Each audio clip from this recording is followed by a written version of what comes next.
Lanjutkan diskusi kita sambil melihat tayangan grafis berikut ini, pemirsa. Ini klasemen grup B Piala AFF 2024. Indonesia memang masih di puncak klasemen dengan 2 main, 1 menang, seri 1 kalah 0 dan poinnya 4. Di bawah kita ada Vietnam yang akan kita hadapi hari Minggu lusa. Vietnam memang baru 1 kali main. Ya, lalu ada Vietnam, Myanmar, dan juga Laos. Dari kemarin teman-teman suka bercanda, Bung Joy, Laos, lengkuas, ya kan? Jahe, gitu kan? Jangan-jangan gara-gara itu mereka punya jamu, gitu kan? Nah, apa arti penting kita menghadapi Vietnam? Khususnya kalau kita bicara dari aspek pembinaan dulu deh. Saya tidak akan menuntut atau kita harusnya jangan memaksakan mereka untuk meraih misalnya skor yang paling bagus gitu kan. Nah, catatan Anda terhadap arti penting Vietnam itu seperti apa? Vietnam ini adalah tim yang sudah matang. Mereka diperkuat 80% atau 90% pemain senior. Berarti ini kesempatan terbaik bagi tim U22 Indonesia yang belum pernah mengecap level internasional sebanyak Asnawi, sebanyak Marcelino. Ini pengalaman berharga mereka melawan Bukan ajang pembuktian kan? Bukan ajang pembuktian, tapi ajang menurut saya tetap ajang belajar.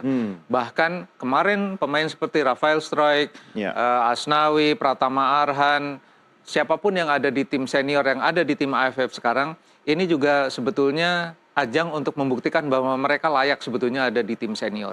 Sementara yang tim yang backbone-nya U22, ini pelajaran berharga banget menghadapi Vietnam, di kandang Vietnam yang terkenal sangat militan, supporternya, menghadapi pressure dari lawan yang begitu tinggi, ini akan menjadi bekal bagi Kadek Arel, Ferrari, dan kawan-kawan, bahkan Donitri, untuk pengalaman mereka ketika nanti mereka sudah menjadi benar-benar pemain yang senior. Sekarang mereka harus melalui ajang ini sebenarnya. Betul. Sekarang kan mereka ini baru istilahnya dikatrol ke level senior, padahal mereka belum senior, tapi diberi kesempatan untuk bertanding melawan Myanmar senior, melawan Vietnam senior.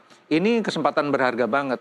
Kalau saya sih menduga Indonesia lolos ke babak knockout. Entah ketemu siapa nanti, Singapura, Malaysia, atau Thailand. Dengan bekal menghadapi Vietnam nanti, dan bekal kemenangan melawan Myanmar kemarin, dan lupakan pertandingan melawan Laos, saya yakin sih sampai semifinal bisa. Dengan waktu 2 hari, mampukah mentalitas itu kemudian dibangkitkan kembali dan melupakan draw rasa kalah yang Anda katakan dengan Laos? Ini persoalannya menghadapi Vietnam karena dia baru bertanding sekali. Artinya dan mereka sekarang tanding di kandang. Mereka masih full energi. Indonesia sudah kalah, bukan kalah, sudah draw rasa kalah di Solo, harus terbang ke Vietnam.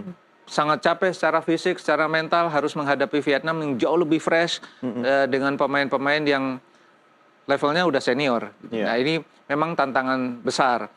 Katakanlah kalau kita Indonesia tidak bisa bersuara keras dengan pemain-pemain senior, itu kebanggaan juga sebenarnya. Betul, dan kalau mereka bisa, saya yakin sih secara individu ya. Secara individu, Hoki Caraka, Donitri, Robi Darwis, sebetulnya secara individu oke gitu loh.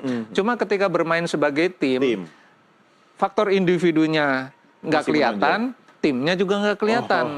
Mereka lebih mau tampil perfect gitu ya, malah jadi banyak salah passing. Dan apakah kualitasnya memang segitu-segitu aja? Ya memang segitu, tapi itu udah kualitas yang terbaik yang ada pada level U22.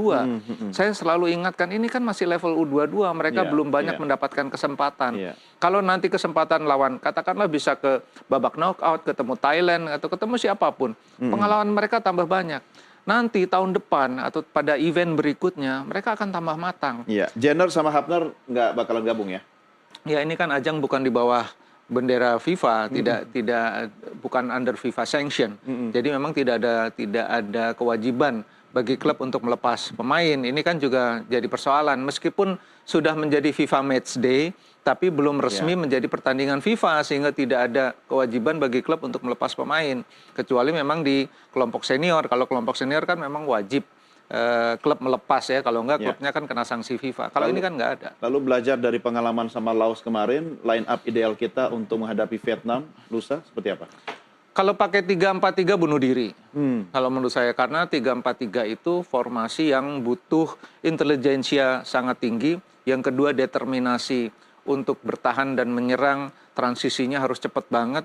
Dua pemain sayap yang diplot di gelandang itu harus turun naik, lari 70 meter naik turun. Nah, itu kemarin melawan Laos saja nggak bisa. Kalau lawan Vietnam, menurut saya Sintayong akan menurunkan 5 back dengan mungkin 3 gelandang dan 2 di depan. Nah, ini yang paling mungkin menghadapi Vietnam. Kemungkinan besar akan lebih banyak bertahan karena saya yakin Vietnam pasti akan gas dari awal. Tapi kalau Indonesia bisa bertahan dengan bagus, dengan butuh disiplin saja sebetulnya. Kemarin kan selain komunikasi kan nggak disiplin, terutama pemain yang ada di sayap. Nah, ini kalau mereka bermain disiplin, tidak kebobolan di babak pertama, peluang mencuri poin ada. Bahkan besar menurut saya. Berapa skor? Dugaan saya 1-1. Jangan tarik nafas gitu dong.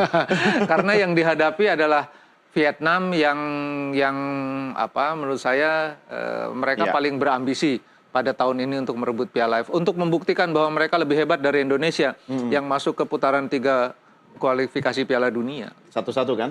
1-1. Artinya sama mirip dengan Laos kemarin, tapi kalau 1-1 ini adalah draw rasa menang. Oke ya? Oke, Bung Joy, terima kasih. Kalau bisa 1-0 Indonesia menang, apalagi ya kan? Pasti lolos. Kita tunggu sama-sama hari Minggu tanggal 15 Desember, Indonesia laga Vietnam. Semangat timnas kita, Garuda Muda. Pemirsa, inilah akhir jumpa